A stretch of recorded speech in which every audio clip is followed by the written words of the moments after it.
من خلق السماوات والارض وانزل لكم من السماء ماء. کیا انداز ہے اللہ تعالیٰ کا. اللہ فرماتے ہیں بھلا بتاؤ جس نے آسمان و زمینوں کو پیدا کیا اور آسمان سے تمہارے لیے پانی برسایا. فَأَنبَتْنَا بِهِ حَدَائِقَ ذَاتَ بَهْجَةٍ. بھائی اس کو تو ٹھیک کریں, آواز سمجھ میں آ رہی ہے.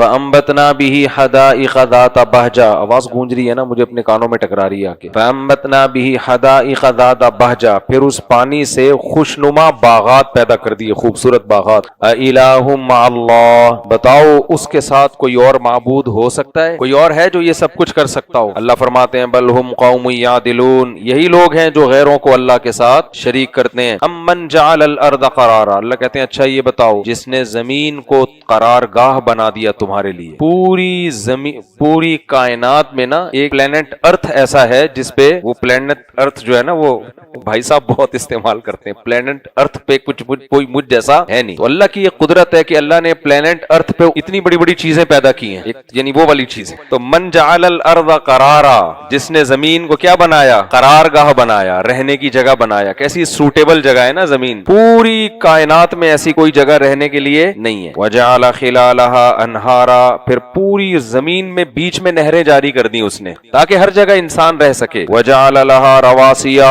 بڑے بڑے پہاڑ اس زمین کے بیلنس کو قائم کرنے کے لیے اس زمین پہ قائم کر دیے. وجعل بین البحرین حاجزا. کڑوے اور میٹھے پانی کے درمیان ایک باریک پردہ لگا دیا. دیکھا ہے نا, کڑوا اور میٹھا پانی ساتھ ساتھ چل رہے ہوتے ہیں. الہ مع اللہ. بھلا بتاؤ اس جیسا کوئی اور معبود ہو سکتا ہے. بل اکثرهم لا يعلمون. اللہ کہتے ہیں لیکن ان میں اکثر لوگ نہیں جانتے, یعنی جانتے بوجھتے بھی اندھے بنے ہوئے ہیں. امن یجیب المضطر اذا دعاہ. یہ بڑی مزے کی آیت ہے. بھلا بتاؤ جو مجبور ہو کر اسے پکارتا ہے اور وہ اس کی پکار کا جواب دیتا ہے. ویکشف السوء. اور مصیبت کو دور کر دیتا ہے. ویجعلکم خلفاء الارض. اور اس نے زمین کا خلیفہ تمہیں بنایا. زمین کا کنٹرول کس کے ہاتھ میں ہے, انسان کے مقابلے میں زمین میں کسی کی دادا گیری نہیں چلتی. تو یہ اللہ کا کیا ہوا کام ہے, خود سے تھوڑی انسان نے کیا. یہ اللہ فرماتے ہیں اِلَٰهٌ مَّعَ اللَّهِ. بتاؤ اس جیسا کوئی اور معبود اس کے ساتھ ہو سکتا ہے کیا. اب یہاں جو اللہ نے فرمایا نا, کون ہے جو مصیبت زدہ کی مصیبت کو دور کرتا ہے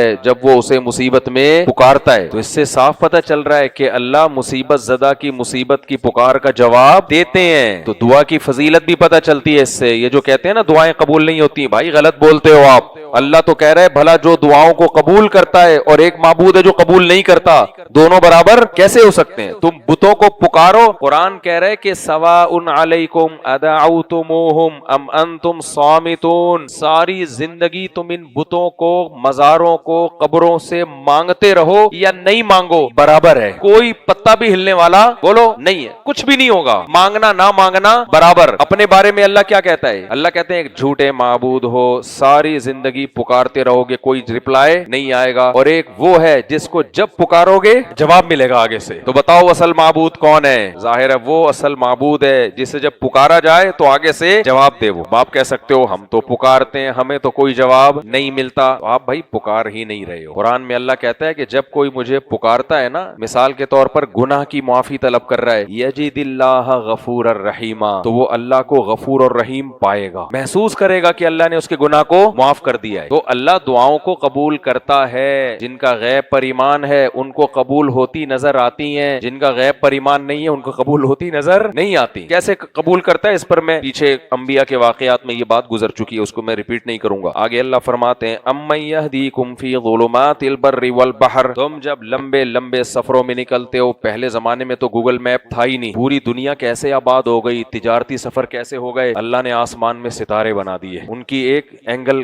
کر دیا ان کا. ستاروں کی مدد سے سمندر کے لمبے لمبے سفر کیے انسانوں نے. صحراؤں میں بھی آپ کو پتا ہے, صحرا میں جانے کے بعد گم, کچھ پتہ نہیں چلتا, ادھر جانا ہے ادھر جانا ہے ادھر جانا ہے ادھر جانا ہے. ایسا ستاروں کا نظام بنایا ہے نا اللہ تعالیٰ نے. صدیوں سے انسان انہی ستاروں کی ڈائریکشن کے ذریعے تعین کرتا تھا کہ کدھر کو جانا ہے میں نے. تو اللہ کہتے ہیں بھلا وہ ذات جس نے تمہیں سمندر اور خشکی کے اندھیروں میں راستے بتائے. دوسرے مقام پر آتا ہے کس کے ذریعے, ستاروں کے ذریعے. اور وَمَن يُرْسِلُ الرِّيَاحَ بُشْرًا بَيْنَ يَدَيْ رَحْمَتِهِ. جب مایوس ہو جاتے ہو, پانی ختم ہو گیا, تو وہ پانی برسانے سے پہلے ہوائیں بھیجتا ہے جو تمہیں خوشخبری دیتی ہیں کہ اب بارش برسنے والی ہے. اِلَٰهٌ مَّعَ اللَّهِ.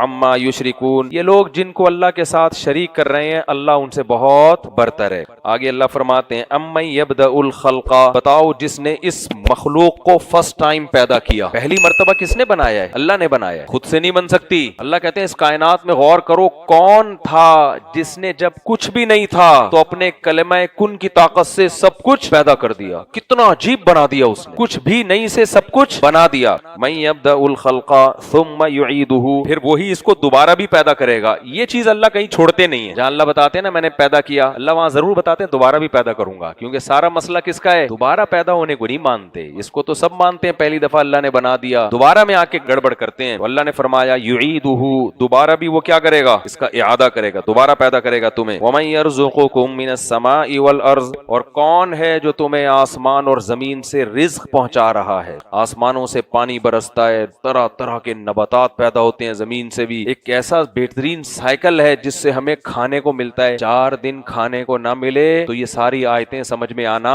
شروع ہو جائیں گی۔ ابھی تو پیٹ بھر کے آئے ہوئے ہیں نا، افطاری وفطاری ہوئی بھی ہے، سموسے پکوڑے ابھی تک پوری طرح ہضم نہیں ہوئے، اس لیے سمجھ میں نہیں آ رہا۔ اللہ فرماتے ہیں اِلٰہٌ مع اللہ، بتاؤ اس کے ساتھ کوئی اور معبود ہو سکتا ہے؟ کون کر رہا ہے یہ سارے کام؟ ایک اکیلا اللہ تو کر رہا ہے۔ آگے اللہ کہتے ہیں قل ہاتوا برہانکم ان کنتم صادقین، لاؤ اپنی مضبوط دلیل اگر تم سچے ہو۔ ہم نے تو دلائل کے انبار لگا دیے، تم بھی تو کوئی دلیل لے کر آؤ۔ یا رسول اللہ مدد کی، یا غوث آدم مدد کی، اور مزاروں سے مدد مانگنے کی، اور فلانا ڈمکانا، اور یہ اور فلانا پیر صاحب اور فلانے مرشد صاحب اور فلانے دامت برکاتہم، فلانی والی سرکار اور ڈمکانی والی سرکار، وہ یوں کوئی کچھ بھی نہیں کر سکتا۔ پکار کے لائق صرف اور صرف کون ہے؟ اللہ۔ دیکھو اللہ کو نا توکل کرنے والا آدمی بہت پسند ہے۔ توحید میں کمال یہ ہے کہ پورا اعتماد کس پہ کیا جائے؟ بولو اللہ پہ۔ آج توکل اللہ پہ اعتماد مارکیٹ سے کیا ہے؟ شارٹ ہے۔ اگر آپ غم میں بہت زیادہ ٹینشن لیتے ہو اس کا مطلب آپ اللہ پہ ایمان نہیں رکھتے، آپ زبانی تو کہتے ہو، حقیقت میں نہیں۔ آپ رزق میں اللہ پہ اعتماد نہیں کرتے، ہر وقت خوف ہے ختم نہ ہو جائے، ختم نہ ہو جائے، ختم نہ ہو جائے، ایک لاشعور میں خوف گھسا ہوا ہے، اس کا مطلب آپ اللہ پہ ایمان بولو نہیں رکھتے۔ تو توکل بہت بڑی چیز ہے۔ آگے اللہ فرماتے ہیں وقال الذین کفروا اذا كنا ترابا وآباؤنا، اللہ کہتے ہیں سارے دلائل کو چھوڑ کر کافر ایک ہی بات کرتا ہے، بس ایک ہی جگہ اس کی سوئی آ کے اٹک گئی ہے۔ کہتے ہیں نا سوئی اٹک جانا، پتہ ہے نا بعض لوگوں کی سوئی ایک جگہ اٹک جاتی ہے، باپ دلائل کے انبار لگاتے ہیں ہلتے ہی نہیں وہاں سے وہ، تو اللہ کہتے ہیں ان کی سوئی ایک ہی جگہ آ کے اٹک گئی ہے، وہ کیا ہے؟ اذا كنا ترابا وآباؤنا، بھلا ہم جب مر کے مٹی ہو گئے اور ختم ہو گئے، چلو یار اللہ ہے، یہ سارے کام کون کر رہا ہے؟ اللہ کر رہا ہے، مان لیا نا، تو کیا کریں اب؟ کیا کریں بھائی؟ اللہ ہے تو کیا کریں اب بھائی؟ اب اس کی اطاعت کرو، اس کی فرما برداری کرو،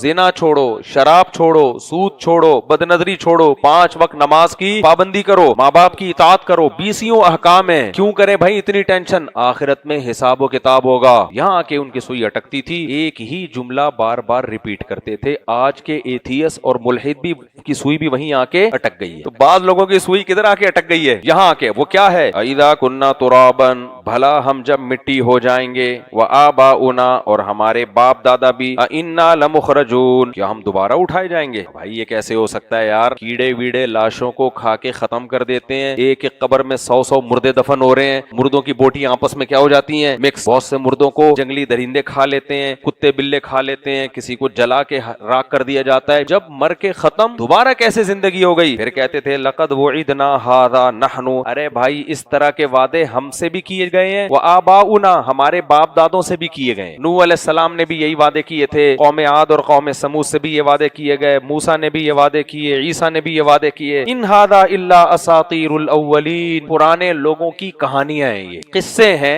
لوگوں کو موٹیویٹ کرنے کے لیے اس قسم کی باتیں مذہبی اسکالرز ہمیشہ سے کرتے آ رہے ہیں، اس سے زیادہ اس کی کوئی ویلیو، بھائی منہ سے جملہ مکمل کر لیا کرو، کوئی ویلیو نہیں ہے۔ اساطیر الاولین، کہانیاں ہیں لکھی ہوئی، کہانیاں جیسے ہوتے ہیں نا دادی نانیاں کہانیاں سناتی ہیں، چاند پہ جو ہے نا وہ گڈا رہتا ہے، گڑیا رہتی ہے، تو موٹیویٹ کرنے کے لیے نا دادیاں کیوں کہانی سناتی تھی مجھے سمجھ میں نہیں آتا تھا، یہ دادی چاند پہ گڈا گڑیا کی کہانی، اب پتہ چلا موٹیویٹ کرنے کے لیے تاکہ ہمیں چاند پہ جانے کا شوق پیدا ہو۔ تو کسی نے کہا کہ انڈیا چاند پر اتر آیا ہے، جب الیکشن ہوئے تھے نا جو سسٹم کے تحت جو الیکشن، تو کہا تھا انڈیا چاند پہ اتر آیا ہے اور پاکستان پن پہ اتر آیا ہے، پن سے پہلے آپ وہ لفظ خود لگا لیں، انڈیا کس پہ اتر آیا ہے؟ چاند پر اتر آیا ہے، اور اس الیکشن میں پاکستان آگے ڈیش لگا کے، میں وہ لفظ تو نہیں بول سکتا نا مسجد، پاکستان پن پہ اتر آیا ہے لیکن ایک بات بتاؤں، انڈیا جتنا پاکستان ڈیش آگے پن پہ اتر آیا ہے نا، انڈیا اس سے ڈبل پن پہ اترا ہوا ہے اقلیتوں کے لیے. جو مسلمانوں کی انڈیا نے واٹ لگائی بھی ہے نا وہاں پہ، جو کاروبار چھینا جا رہا ہے مسلمانوں سے، مسجدیں توڑی جا رہی ہیں، بہت ظلم ہو رہا ہے وہاں پہ. تو اس لیے پاکستان اور انڈیا کو کمپیئر نہ کیا کرو آپس میں. انڈیا بہت ظالم ہے. جو موجودہ گورنمنٹ کی بات کر رہا ہوں، ایز اے اسٹیٹ کی بات نہیں کر رہا، موجودہ گورنمنٹ بہت ظالم ہے. خیر، تو اللہ وہ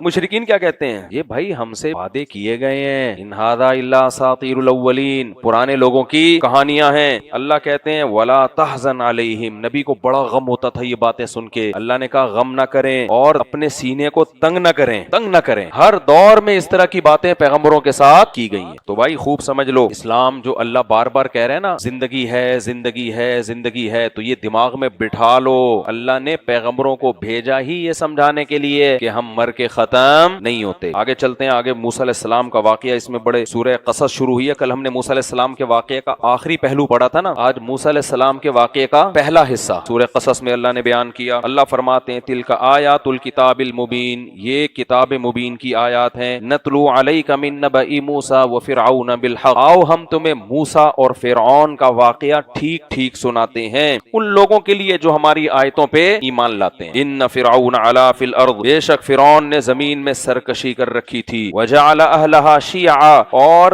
مصر والوں کو دو ٹکڑوں میں تقسیم کیا ہوا تھا اس نے. ایک ٹکڑا جو اس کی قوم کا تھا، ان کو سپیریئر بنایا ہوا تھا، ان کے لیے حکومت سے ساری سہولتیں، اور دوسرا تھا یستضعف طائفۃ منہم، ایک قوم کو بہت ہی کمزور بنا کے رکھا ہوا تھا جس کو بنی اسرائیل کہا جاتا ہے، جو مسلم قوم تھی. کتنا اس پہ ظلم کر رہا تھا. یذبح ابناءہم، ان کے بچوں کو پکڑ پکڑ کے ذبح کرتا تھا. اس کو خطرہ تھا کہ ان کی آبادی اگر بڑھ گئی تو کل یہ میری حکومت کا خاتمہ کر سکتے ہیں. یہ آبادی گھٹانے کا سسٹم آج کا نہیں ہے، یہ بہت پرانا ہے. پہلے فیملی پلاننگ کے طریقے دریافت نہیں ہوئے تھے، تو بچے کو پیدا کرنے کے بعد ذبح کیا جاتا تھا. اب قوموں کو گھٹانے کے لیے دعویٰ وہی ہے، اسٹائل چینج کر دیا گیا ہے. اسٹائل یہ ہے کہ ایکچولی تربیت نہیں ہو پائے گی، ایکچولی دو بچے ہوں گے تو رہیں گے کہاں، وہ مکان کا مسئلہ، تربیت کا مسئلہ.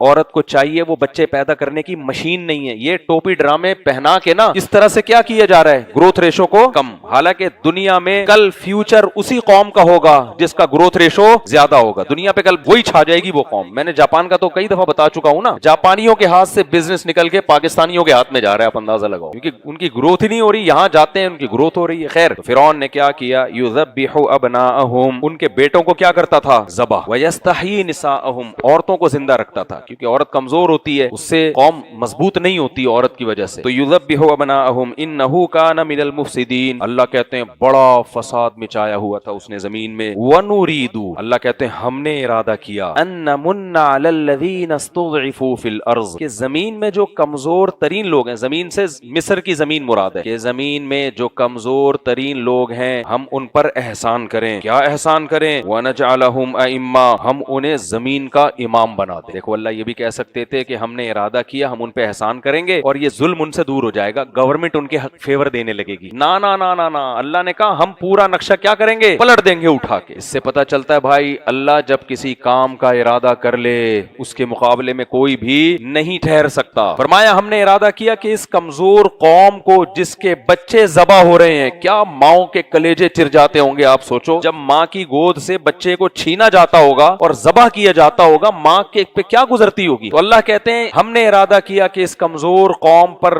رحم کریں اور اسے ہم زمین کا امام بنا دیں. وَنُرِيَ لَهُمْ فِي الْأَرْضِ، اور وَنُمَكِّنَ لَهُمْ فِي الْأَرْضِ، زمین کا ٹھکانہ ہم کس کو دے دیں، بنی اسرائیل کو. کیسا ٹھکانہ دیا نا اللہ نے. پھر داؤد علیہ السلام اور سلیمان علیہ السلام بنی اسرائیل میں پیدا ہوئے ہیں. وَنُرِيَ فِرْعَوْنَ وَهَامَانَ وَجُنُودَهُمَا، اور ہم نے ارادہ کیا فرعون اور اس کا وزیر حامان اور اس کی جو فوج اور اس کا جو لشکر تھا، ہم ان کو وہ کچھ دکھا دیں جس سے یہ ڈر رہے تھے. ان کو ہر وقت کھٹکا لگا رہتا تھا کہ یہ ایک ایسی قوم ہے جس کے پاس ایک مذہب ہے، ایک نظریہ ہے، ایک ویژن ہے، ایک لا ہے، قانون ہے، پیغمبروں کی تعلیمات ہیں، تو کہیں یہ دوبارہ اٹھ کھڑی نہ ہو جائے. یہ کھٹکا لگا رہتا تھا. اللہ نے کہا ہم نے یہ کھٹکا پورا کر کے دکھا دیا. ہم نے ارادہ کیا ہم تمہیں وہ دکھائیں گے جس سے تم ڈر رہے ہو، وہ کچھ کر کے دکھائیں گے ہم. کیا اللہ نے اس کے لیے انتظام کیا. وَأَوْحَيْنَا إِلَىٰ أُمِّ مُوسَىٰ، حضرت موسیٰ کی ماں کے دل میں اللہ نے الہام کیا. کیا الہام کیا، ان ارضعیہ، ان کے ہاں بچہ پیدا ہوا نا، موسیٰ نام رکھا گیا اس بچے کا. اب موسیٰ کی ماں گھبرا گئی کہ میں تو بنی اسرائیل میں سے ہوں، اور فرعونیوں کو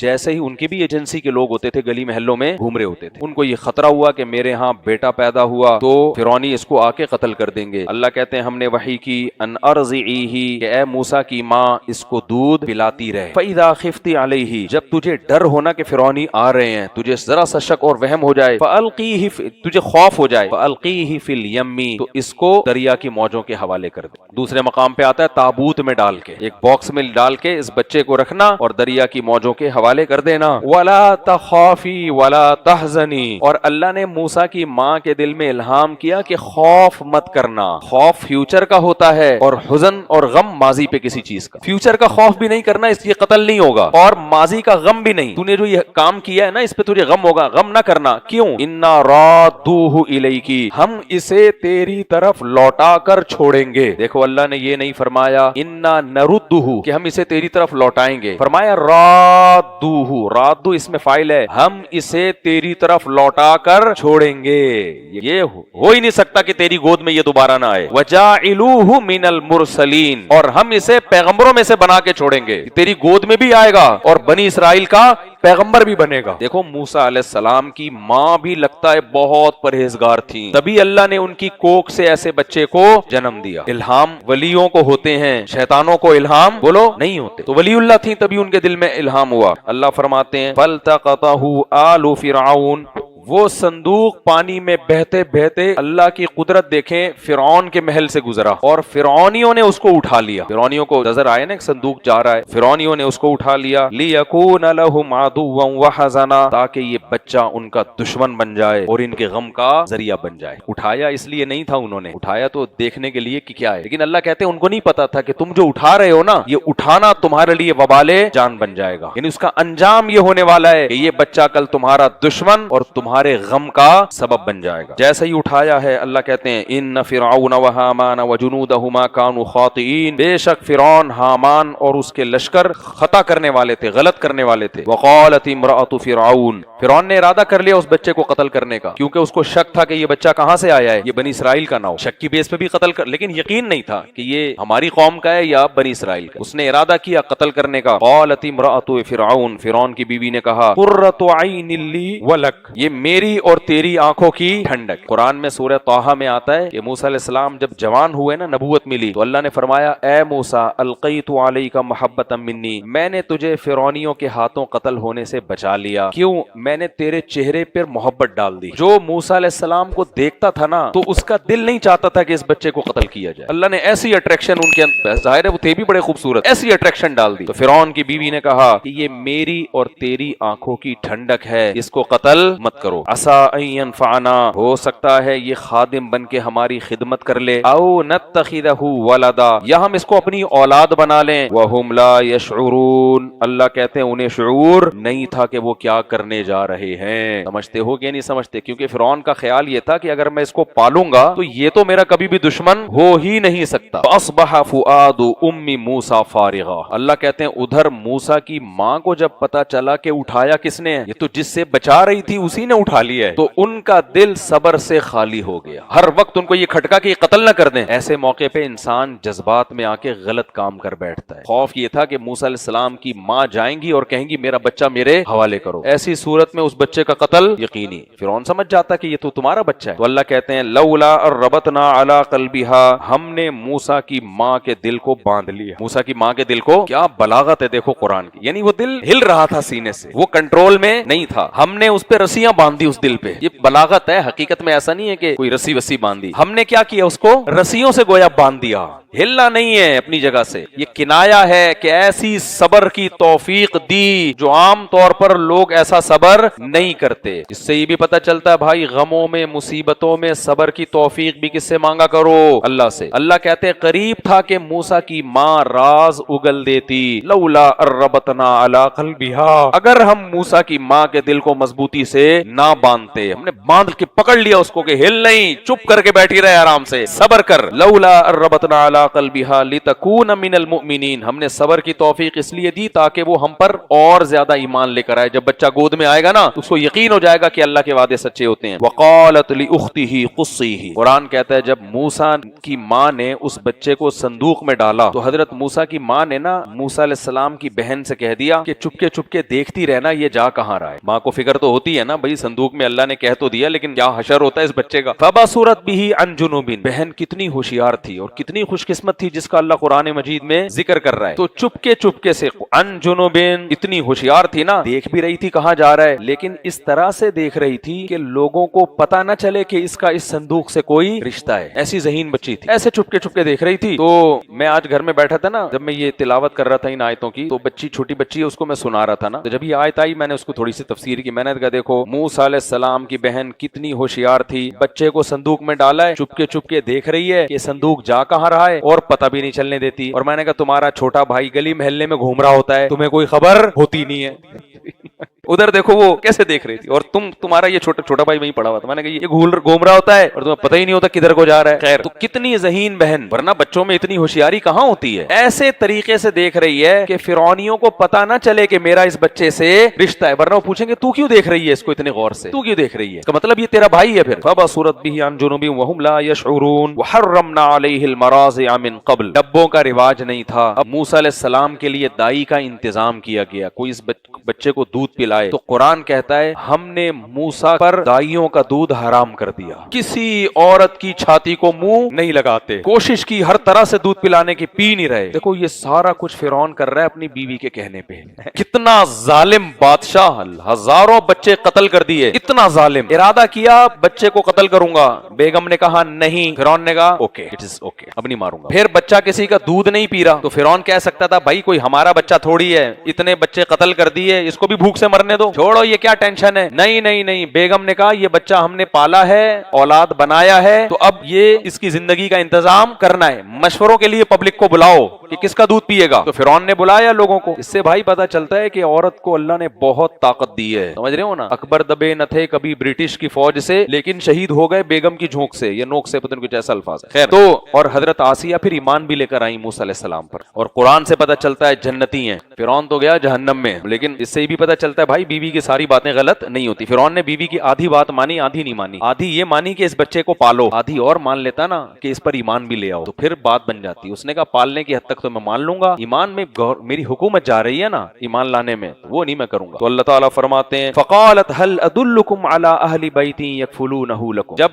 یہ بات پھیل گئی بھائی فرعون کے محل میں ایک بچہ ہے جو کسی کا دودھ نہیں پی رہا اور بڑا خوبصورت بچہ ہے، اٹریکٹیو بہت تھا، تو موسیٰ علیہ السلام کی بہن بھی چلی گئی مشورہ دینے کے لیے. کہنے لگی میں تمہیں ایک ایسے خاندان کا پتہ نہ بتاؤں کہ یہ بچہ ان کا دودھ پی لے گا. دیکھو وہاں بھی جا کے یہ نہیں کہہ رہی کہ وہ اصل میں ان کی ماں ہے یا ان کی خالہ ہے، یعنی بھائی یہ خاندان ایسا ہے جس کا دودھ بچے پی لیتے ہیں. تو آپ مشورہ لے رہے ہیں تو میں بتا رہی ہوں کہ ایک خاندان ایسا ہے، ذرا ٹرائی کر کے دیکھ لیں. اللہ کہتے ہیں وہم لہو ناصحون. فرعونی جو تھے وہ بچے کی خیر خواہی چاہ رہے تھے، بچے کو زندہ بچانا چاہ رہے تھے. تو انہوں نے کہا چلو جیسے تیسے فی الحال اس کے مشورے پر عمل کرو، لے کر آ. اتنے میں حضرت موسیٰ کی ماں آئی ہیں اور بچے کو چھاتی سے لگایا اور بچے نے دودھ پینا شروع کر دیا. تو پہلے زمانے میں جس دائی کا بچہ دودھ پیتا تھا نا، پالنے کے لیے بڑے گھرانوں میں یہ رواج تھا کہ چھوٹا بچہ اسی کے حوالے کر دیا جاتا تھا. آج بھی ڈیفنس میں، کلفٹن میں جو ایکچولی ٹائپ کی جو خواتین ہے نا، ان کو بڑی ٹینشن لگتی ہے بچے یہ ایکچولی ہم اتنے. تو میں ان سے کہتا ہوں نسل مت روکو، پیدا ضرور کرو، ملازم رکھ لو پالنے کے لیے، آیا رکھ لو، دائی رکھ لو پالنے کے لیے. پہلے زمانے میں یہ مالدار گھروں میں رواج تھا. خواتین کہتی تھی ایکچولی پیمپر چینج، پھر بچے کو بار بار فیڈ، یہ ٹائم نہیں. کوئی بات نہیں یار، نسل مت روکو، اولاد سے بڑی کوئی نعمت نہیں ہے. پیسہ اللہ نے دیا، دائیاں رکھو، دودھ بھی وہی پلائیں گی، ڈبے سے پھر بھی بہتر ہے. دائی رکھ لو، دائی دودھ پلائے گی، وہی پالے گی، تھوڑا بڑا ہو جائے گا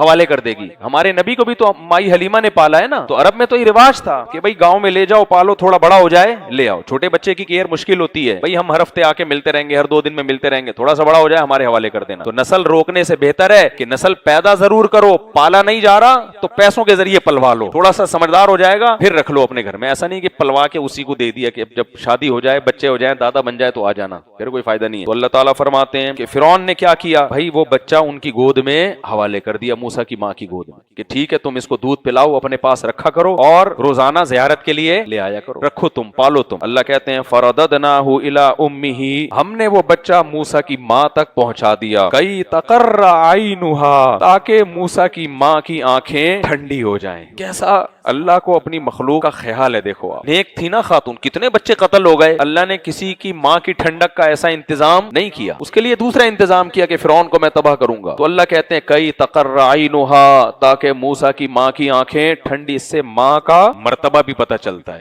ماں کے لیے دنیا میں سب سے بڑی نعمت اس کا بچہ ہے, کسی چیز سے اس کی آنکھیں ٹھنڈی نہیں ہوتی جتنا بچے کو دیکھ کر ہوتی ہیں. وہی بچہ بڑے ہو کر ماں کو بھول جاتا ہے. بچپن میں آپ دیکھو نا, 2 منٹ کے لیے ماں الگ نہیں ہو سکتی, کیسا چیختا ہے. واش روم میں جائے گی نا, بچہ گیٹ پہ آ کے کھڑا ہو جائے گا, واش روم کے دروازے پہ, اتنا اس کو ماں کی فکر ہوتی ہے. اور بڑے ہو کر کیسا تکبر پیدا ہوتا ہے. تو اللہ کہتے ہیں کئی تقر عینھا, تاکہ موسیٰ کی ماں کی آنکھیں ٹھنڈی ہو جائیں, ولا تحزن, اور اس کا جو غم تھا وہ ختم ہو جائے, ولتعلم, اور موسیٰ کی ماں کو اور زیادہ یقین ہو جائے, ان وعد اللہ حق, کہ اللہ جو وعدہ کرتا ہے وہ وعدہ سچا ہوتا ہے. دیکھو اللہ کے وعدے پورے کرنے کے انداز دیکھو. آپ نے اتنے عرصے قرآن کی تفسیر سن رہے ہیں, ہمیشہ اللہ ناکامی کے نقشے پیدا کر کے کامیاب کرتا ہے. اللہ موسیٰ علیہ السلام کی والدہ کو جب حکم دیا نا صندوق میں ڈال دو میں لوٹا دوں گا, تو اللہ یہ بھی تو کر سکتا تھا صندوق کسی باغ میں جائے یا کسی گاؤں میں چلا جائے جو فرعون کی حکومت سے دور ہو, پھر موسیٰ علیہ السلام کی ماں وہاں سے جا کے لے آئے. اللہ کام وہ کرے گا جس سے دل ہل جائے, ٹھیک ہے نا, اور وسوسے پیدا ہونا شروع ہو جائیں کہ اللہ میری مدد نہیں کرے گا. اللہ وعدہ کر رہا ہے موسیٰ تیری گود میں, اے موسیٰ کی ماں تیری گود میں بچہ پہنچاؤں گا, اور پہنچا کس کی گود میں رہا ہے, فرعون کی بیوی کی گود میں. ادھر تو موسیٰ کی ماں کی چیخیں نکل جائیں گی, اللہ تو کیسے وعدے کر رہا ہے, لیکن انہوں نے صبر کیا کہ اللہ کا وعدہ کیا ہے, سچا ہے. تو اللہ کہتے ہیں ایسے ہم نے گود میں لوٹا دیا تاکہ موسیٰ کی ماں کو یقین آ جائے کہ اللہ جو وعدے کرتا ہے وہ سچے کرتا ہے. لیکن اللہ کہتے ہیں وَلَكِنَّ أَكْثَرَهُمْ لَا يَعْلَمُونَ, اندر علم کی صلاحیت ہے, نالج حاصل کرنے کی صلاحیت ہے, تو انہی میں اچھے لوگ بھی پیدا ہوں گے نالج حاصل کر کے. جہاں ظالم پیدا ہوں گے وہاں عادل بھی پیدا ہوں گے, جہاں مجھے انکار کرنے والے ہوں گے وہاں میرے لیے قربانیاں دینے والے بھی, جہاں ظلم کے لیے قربانیاں دینے والے وہاں مظلوم کے لیے بھی تو جانے دینے والے ہوں گے. جہاں ایسے میزائل بنیں گے جن میزائلوں کا مقصد مظلوموں کا خون چوسنا, وہاں غوری میزائل بھی تو بنیں گے. کیا خیال ہے بھائی, جہاں بم بنیں گے دنیا کو تباہ کرنے کے لیے, وہاں ایٹم بم دنیا پہ اپنی دھاک بٹھانے کے لیے, اپنے ڈیفنس کے لیے بھی تو بنیں گے.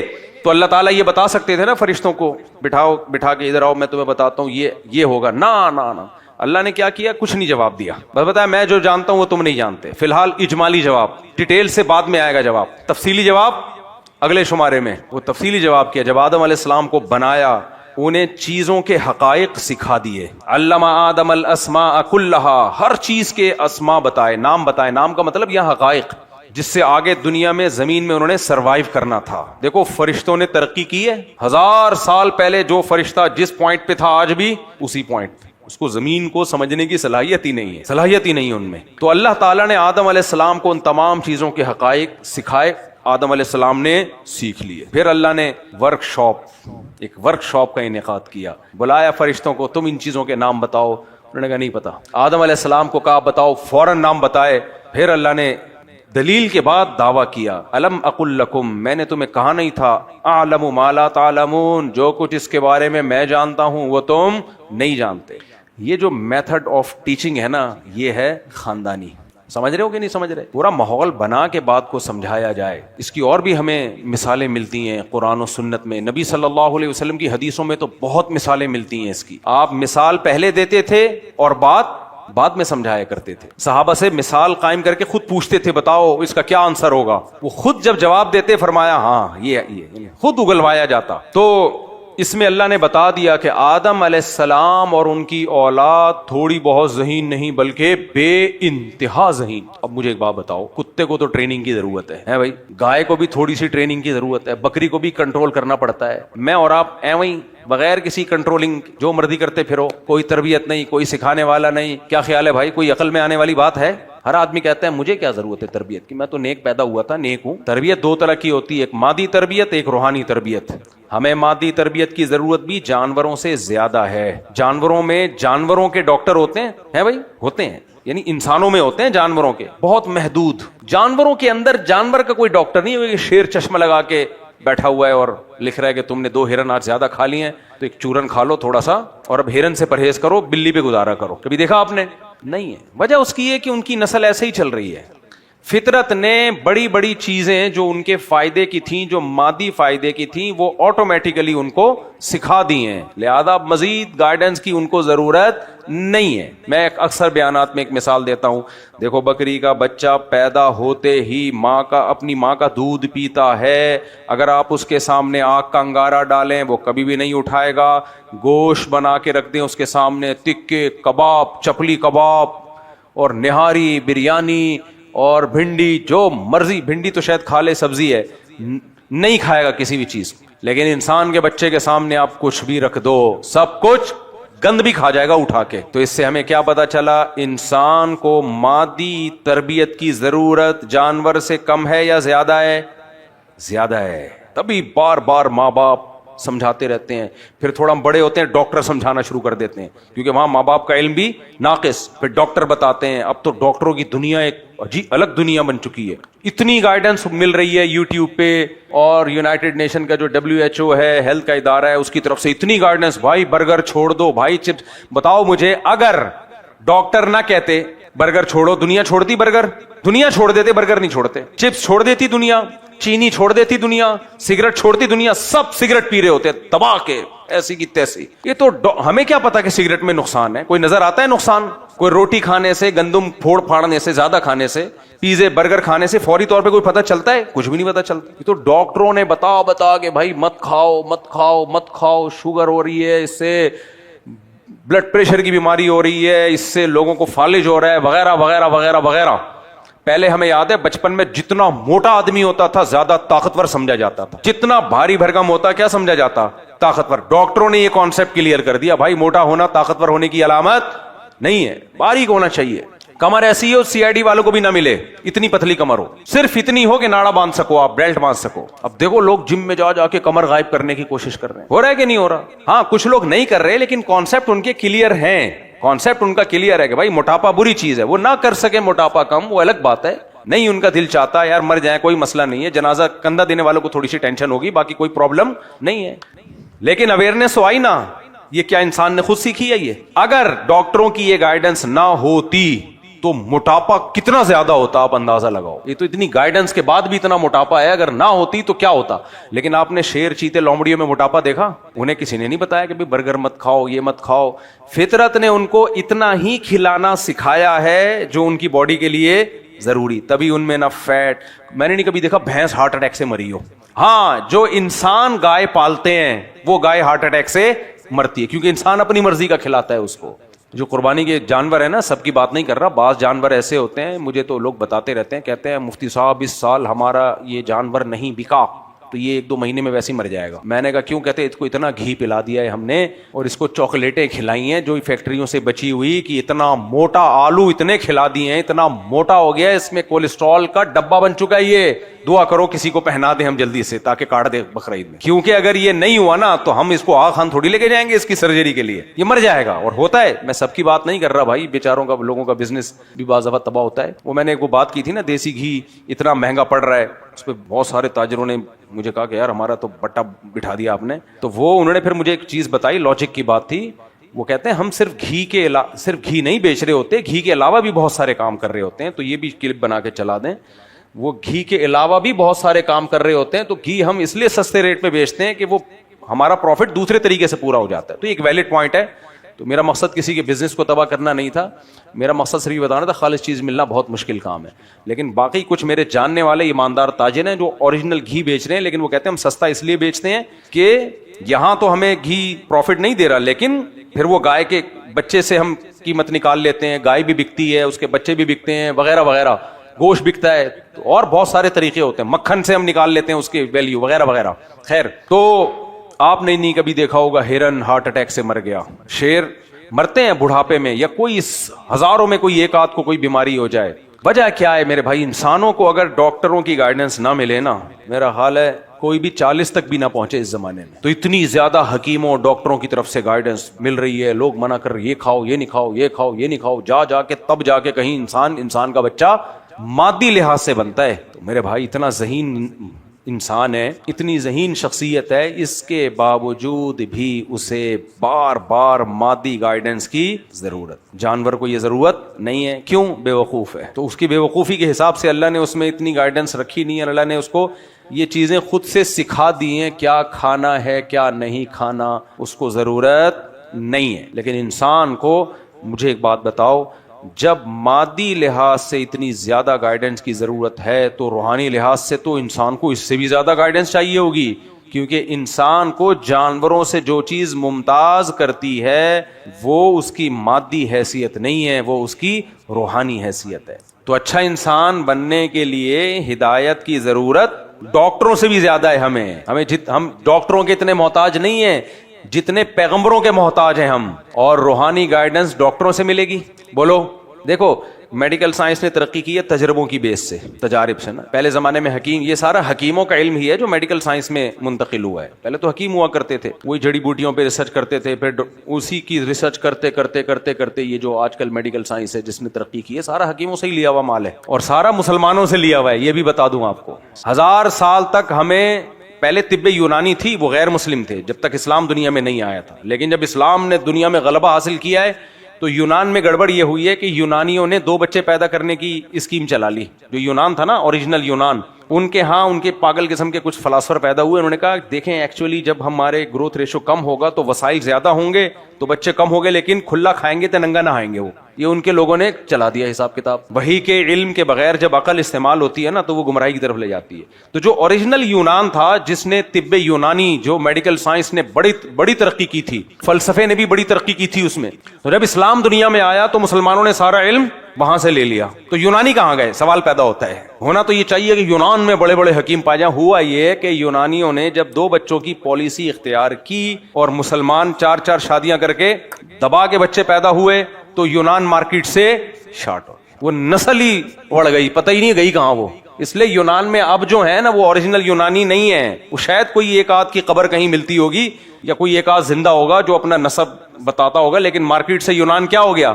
شارٹ. بالکل ایسے ہی جیسے آج سے 60-70 سال کے بعد لوگ کہیں گے کہ جیپنیز بھی کوئی قوم ہوا کرتی تھی. آپ مذاق سمجھ رہے ہو, لیکن یہ ایک ریئلٹی ہے. آپ کہو گے کہ جیپنیز 70-80 سال کے بعد لوگ کہیں گے کہ جاپان جس کی جو قومی زبان پشتو ہے, ایک زمانے میں یہاں جیپنی, کیونکہ پٹھان ماشاءاللہ اتنے پھیل رہے ہیں اور وہاں جیپنیز عورتوں سے شادی بھی کر رہے ہیں, بچے بھی ہو رہے ہیں. میں نے تو 2006 میں یہ پیشگوئی کی تھی کہ جاپان میں جو پختون آبادی ہے وہ بڑھ رہی ہے. اور اب تو میں نے یہ کہا تھا 2006 میں, میرا بیان ہو, شاید کسی نے ریکارڈ بھی کیا وہ, کہ جاپان میں چپلی کباب کے ہوٹل بھی کھلیں گے اور نسوار کی دکانیں بھی کھلیں گی. اور میں اب دیکھ کر آیا ہوں, ہو گیا ہے. اب میں 2-3 سال پہلے جاپان گیا تھا نا تو سب ہو گیا, لیکن آپ دیکھنا 2070-80 تک تو وہاں. اور اگر ہم لوگ چلے گئے تو پان کی پیکیں, الحمدللہ کراچی والے گئے تو پان بھی ملے گا وہاں پہ, گٹکے بھی ملیں گے, تو وہاں سب کچھ ہوگا.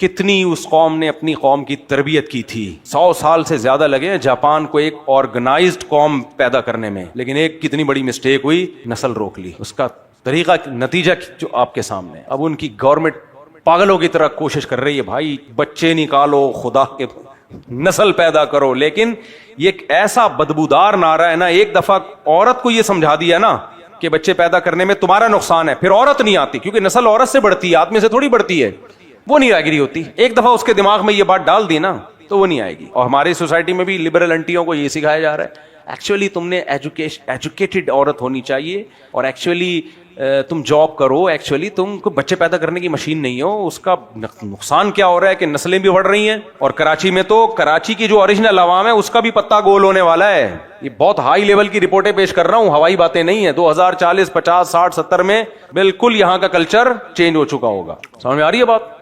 جس قوم کی گروتھ ریشو بڑھتا ہے نا, غالب اسی نے آنا ہے میرے بھائی, غالب اسی نے آنا ہے, پلڑا اسی کا بھاری ہوگا. اور یہ ایسے سلولی ہوتا ہے کہ لوگوں کو پتہ بھی نہیں چلتا, پورا کلچر اگلی نسل میں چینج ہو چکا ہوتا ہے. وہ یاد بھی نہیں ہوتا کہ پہلے کیا ہوتا تھا یہاں. پھر لوگ بتاتے ہیں پہلے ایسے ہوا کرتا تھا, لوگ کہتے ہیں ہمیں حیرت کی بات ہے یار. تو اس لیے یا تو پٹھان جاپانی زبان سیکھ لے گا